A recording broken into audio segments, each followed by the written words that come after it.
નમસ્કાર મિત્રો, ગુજરાત ન્યૂઝમાં તમારું સ્વાગત છે। જાણીએ આજના સમાચાર। મિત્રો, હાલ રાજ્યભરમાં ઉનાળાની ઋતુનો સમય ચાલી રહ્યો છે, ત્યારે ગરમી પણ સતત વધી રહી છે। ઉનાળાની ઋતુ બાદ લોકો સારા ચોમાસાની રાહ જોઈ રહ્યા છે। લોકવાયકા અનુસાર ચોમાસા અગાઉ ટીટોળી જ્યાં ઈંડા મૂકે એના આધારે ચોમાસું કેવું રહેશે તેનો વતારો કરી શકાય છે। મિત્રો, મળતી માહિતી મુજબ ત્યારે સુરત શહેર પોલીસ પરેડ ગ્રાઉન્ડની વચ્ચોવચ્ચ ટીટોળીએ 4 ઈંડા મૂક્યા છે।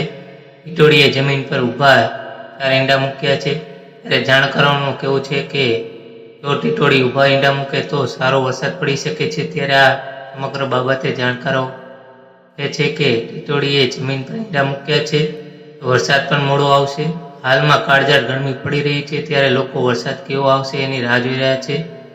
ત્યારે સારો વરસાદ આવે તેની અપેક્ષાઓ પણ રાખી રહ્યા છે। મિત્રો, આવી જ માહિતી માટે ચેનલને સબસ્ક્રાઇબ અને વિડીયોને લાઈક કરજો મિત્રો। ધન્યવાદ।